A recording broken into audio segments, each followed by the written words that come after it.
Sí, con la doctora María Alejandra Balcázar, a quien le agradecemos estos minutos para charlar sobre todo lo que ustedes venían introduciendo sobre esta exhortación al Poder Ejecutivo en los fundamentos de la sentencia del caso Lucía. ¿Qué tal? ¿Cómo le va? Buen día primero. Buen día, muchas gracias por invitarnos a dar a conocer este fallo que la verdad es muy importante para nuestra provincia. ¿Por qué? Y bueno, es muy importante porque en primer lugar estamos hablando de un caso de una niña víctima de abuso sexual. No es el único caso que hay en Tucumán. La verdad que yo particularmente vengo haciendo un relevamiento de la cantidad de causas que nosotros firmamos, que se instruyen y que se denuncian en nuestros tribunales penales aquí en Tucumán, y creo que es un flagelo que hay en toda Latinoamérica, podría decirte. Eh, bueno, yo vengo analizando esa circunstancia y el flagelo es más de lo que creemos. De hecho, en algunas salas penales, en dos particularmente, hace un par de años, hice un relevamiento para un trabajo de estadísticas y el universo de este tipo de causas es el que sigue de los delitos contra la propiedad, por supuesto en mucho menor número, pero lo más preocupante es que las víctimas de estos delitos son en un 99% mujeres y que además ese tipo de abusos se cometen dentro del entorno familiar, intrafamiliar, y eso es algo aún más grave. Claro. ¿Y cuáles serían los números, la cantidad de denuncias que llegan? Bueno, no, esos números no los tengo Pero relevados, son muchos. pero no, son muchísimas causas, muchísimas ¿Y si causas. se compara la provincia con otras regiones, otras provincias del NOA, por ejemplo? No sabría decirte, creería que en Nación se realizó en algún momento por la Corte de Nación un mapa de los delitos sexuales, pero tampoco, esto fue hace como 5 años y no sé si hay a la actualidad algún relevamiento sobre eso. Es una de las cosas en las que nosotros intervenimos en la sentencia y que quiero aclarar además que fue un pedido expreso por parte de la querella. ¿Quién es la querella? La querella son los abogados que representan a la familia de la víctima, en este caso a su madre. La querella ejercida por el doctor Emilio Guanini y Florencia Ballino, ellos nos hicieron pedidos expresos que tenían que ver con relevamiento, estadísticas, cosas que faltan en nuestra provincia y en el país también. No tenemos un conocimiento cierto de la cantidad de personas que son vulneradas por este tipo de delitos. Y además nos acordemos que eso es lo que puede llegar oficialmente a conocimiento de la justicia, pero hay una cifra negra, hay mucho que no se denuncia por vergüenza, por revictimización, por miedo, porque es la única relación que conocen y la quieren mantener. Claro. ¿Usted nos podría recordar qué es lo que le piden justamente al Poder Ejecutivo en el fallo? Sí, nosotros en el fallo hacemos lugar a todo lo que nos solicita la querella, hacemos un análisis desde el Estado, digamos, cuáles son los roles que tiene el Estado. ¿Y qué es lo que consideramos? En primer lugar, que el Estado tiene que ser un garante de salud, de educación, de que la información llegue y de manera adecuada. ¿Y por qué? Porque Argentina se ha comprometido a través de pactos internacionales de derechos humanos, específicamente de derechos humanos de protección de los derechos de las mujeres, la Convención contra la eliminación de todas las formas de violencia contra la mujer, CEDAW, la Convención de Belén do Pará, a cambiar patrones socioculturales en este sentido y hacer campañas de promoción para erradicar la violencia contra las mujeres. Entonces, lo primero que le planteamos al Estado es que deben haber, en primer lugar, relevamiento de datos, porque para que nosotros digamos, bueno, este tema es importante, el Estado tiene que ocuparse de eso y además tiene que poner dinero, una partida presupuestaria, para que realmente esas campañas surten el efecto esperado, que es decir, bueno, hay un tal porcentaje de la sociedad que está siendo víctima de este tipo de delitos. Por otro lado, también campañas de educación, de promoción sobre los derechos. en las escuelas, en los espacios de salud, en los espacios comunitarios, a donde la gente común llega, porque a tribunales ya no llega una situación consumada, un delito cometido, ahí lo conocemos nosotros. Cuando esto no es así, nosotros lo que buscamos o lo que propendemos a través del otro poder del Estado, que es el de la justicia, es que se erradique y que se prevengan este tipo de casos. Y para prevenir, la educación es lo primero. Saber que tenés derechos, saber que cuando te pasa algo así podés denunciarlo, saber que eso no es algo amoroso, que no es un acto de cariño, que no es un acto de cuidado. Entonces es muy importante que los niños y niñas, porque además no nos olvidemos, estamos hablando de un colectivo doblemente vulnerado, porque son víctimas, y eso víctimas de un abuso, y además niños y niñas. Eso los hace ser doblemente vulnerables. No nos olvidemos que en general en este tipo de casos el agresor amenaza con hacer daño a sus seres más queridos, a los más cercanos, y eso provoca un miedo más grande para denunciar.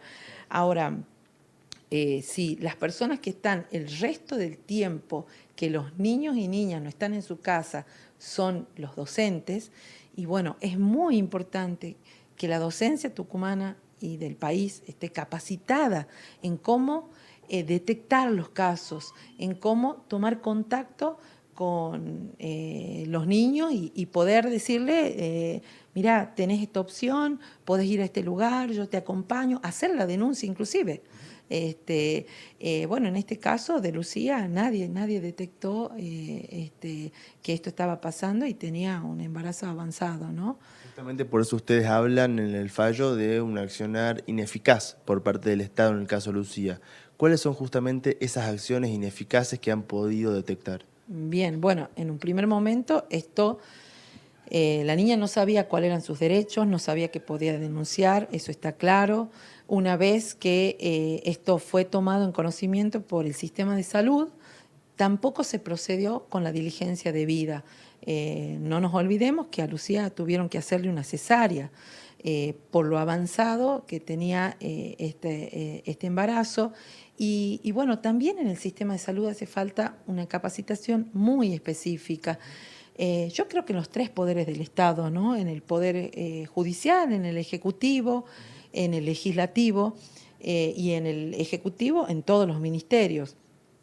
Desde lo legislativo, por ejemplo, una acción positiva que nosotros ponemos ahí en los considerandos de la sentencia es que la provincia se adhiera a la ley Micaela, que implica capacitación específica en temas de derechos humanos de las mujeres y que además hay programas ya armados desde la Secretaría de la Mujer en Nación, desde la Oficina de Violencia Doméstica de la Corte, por ejemplo, en donde lo que se busca son capacitaciones que sensibilicen, porque es una problemática que nos afecta a todas las personas que vivimos en este país.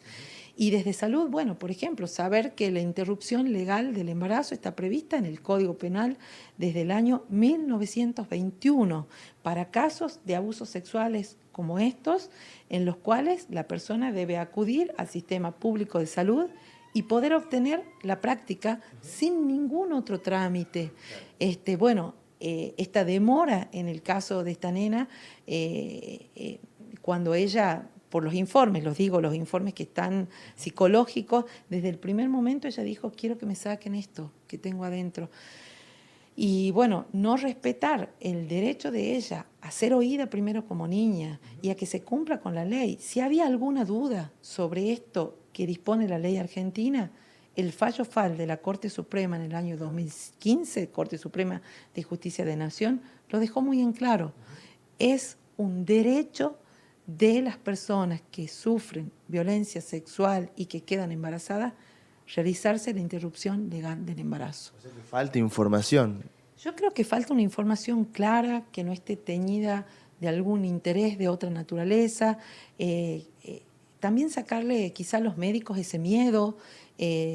hay muchísima gente comprometida dentro de los sistemas de salud, como las hay aquí en el Poder Judicial y en el Poder Ejecutivo. Matías. Pero bueno, a veces cuando los casos toman tanta relevancia mediática, la gente se asusta. Entonces, bueno, por ejemplo, si existen médicos objetores de conciencia, debería haber otros que cubran esos turnos para que las niñas puedan ser atendidas, las niñas y las mujeres que lleguen con situaciones de esta naturaleza, ¿no? Matías. Sí, Indalecio. Perdón, preguntale por favor a la doctora, además de volver a agradecerle estos minutos, si este fallo implica algo, marca algún tipo de línea o de jurisprudencia respecto de la actitud de algunos fiscales que justamente denunciaron penalmente a los médicos que practicaron el aborto o la cesárea a Lucía. Este fallo marca jurisprudencia en el sentido de los casos en los que, por ejemplo, fiscales han denunciado a los médicos que finalmente le hicieron la cesárea a la niña. Mirá, yo no sé si marca jurisprudencia o no. Cada caso es cada caso.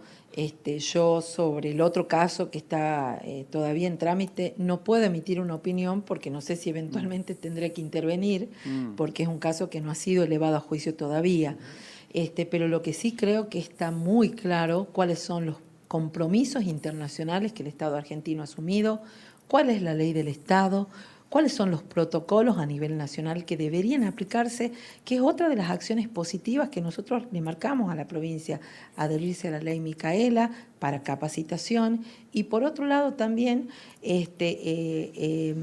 adherirse al protocolo nacional, que hasta la fecha solo 12 provincias argentinas lo han hecho. Entonces es muy importante contar con esos instrumentos para que también los efectores de salud y los médicos se sientan amparados y resguardados e informados sobre lo que pueden o no pueden hacer y en qué casos, y no sientan que eventualmente puedan tener una denuncia en ese sentido. Ahora, ¿cuáles son las responsabilidades del Poder Ejecutivo de ahora en más con este fallo? Porque ayer le preguntábamos al gobernador Mansur y él contestaba, sí, vamos a respetar lo que diga la justicia, pero digo, puede quedar simplemente en una frase o la exhortación obliga a otro tipo de acción por parte del gobierno. Y bueno, yo entiendo que las acciones positivas deberían ser bien receptadas. Yo aplaudo que el gobernador haya dicho eso, porque significa que considera que esto es importante, que es un problema de Estado, que desde el Ejecutivo se van a hacer las acciones para que no hayan más Lucías. Y además entiendo que, bueno, está muy claro el fallo. Desde acá, desde la sala, nosotros si bien una vez que quede firme la sentencia vamos a pasarla al juez de ejecución por lo que significa el control de la pena que hemos fijado, pero nosotros sí nos vamos a quedar con el expediente en lo que hace a estas medidas que tienen que ver con otras acciones positivas y sí vamos a hacer un seguimiento del cumplimiento por parte del Estado.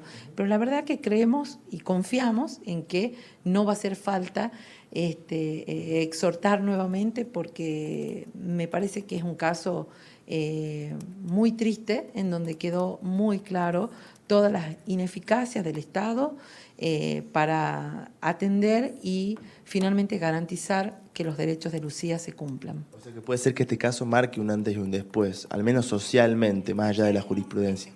Y sí, yo espero que así sea, falta muchísimo por hacer desde todos los poderes del Estado, pero bueno, desde el Ejecutivo me parece muy importante, hay otras cosas que nosotros hemos dispuesto, en este caso particular, que es una beca para Lucía, porque además ella iba a la escuela, es buena alumna, la han cambiado de escuela en este momento.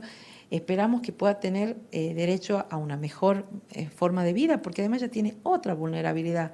Es una niña carente de muchos recursos de tipo económico, de tipo social, y entonces esperamos que el Estado también esté presente ahí. Sé que hay otros fallos de familia que ha dispuesto que le den una vivienda. Tengo entendido que a través de la ley de emergencia en violencia sexual en la provincia hay una partida de casas, algo así me explicaron desde Derechos Humanos, para personas víctimas de violencia contra la mujer, llámese hijos en casos de femicidio, llámese violencia sexual y este tipo de cuestiones. Así que quizá hay alguna posibilidad que desde el Instituto de la Vivienda de la provincia se le otorgue una vivienda digna y apta para que ella tenga una mejor vida, salud, educación, tratamiento psicológico, alguna posibilidad de atención, no sé, social también para ella, ¿no? Con todas estas circunstancias nuevas que hay también a nivel nacional. Este tipo de casos que usted dice que son numerosos en la provincia, ¿no distingue clases sociales o sí? No, lamentablemente llega a las personas más vulnerables y en todas las clases sociales, no importa qué tan educadas están las personas a nivel educación, me refiero universitaria, bueno, es un flagelo que desde mi óptica tiene que ver con creer que el cuerpo de las mujeres es un espacio del cual se puede apropiar con una sociedad patriarcal y machista. Bien, y la última, ¿por qué cree que, por ejemplo, se ha pospuesto en 2 oportunidades el tratamiento de la adhesión a la ley Micaela en la legislatura, o que no se ha adherido o no se implementa correctamente la ESI en Tucumán? Y la verdad es que yo creo que hay una falta de información, falta de compromiso, falta de entender que Argentina ya ha sido sancionada en nuestros casos por incumplir los pactos internacionales de derechos humanos. Creo que es no ponernos en el lugar del otro, no ser más solidarios, no pensar en una sociedad más justa y no pensar en que realmente garantizar la paz social tiene que ver con este tipo de acciones, ¿no? Muy bien, muchísimas gracias. No, no es nada, gracias a ustedes. Muy bien, hasta ahí entonces la palabra de María Alejandra Balcázar, quien es una de las juezas de los magistrados que integra la Sala 5 de la Cámara Penal, quien ha redactado este fallo que tiene que ver con la sentencia del caso Lucía.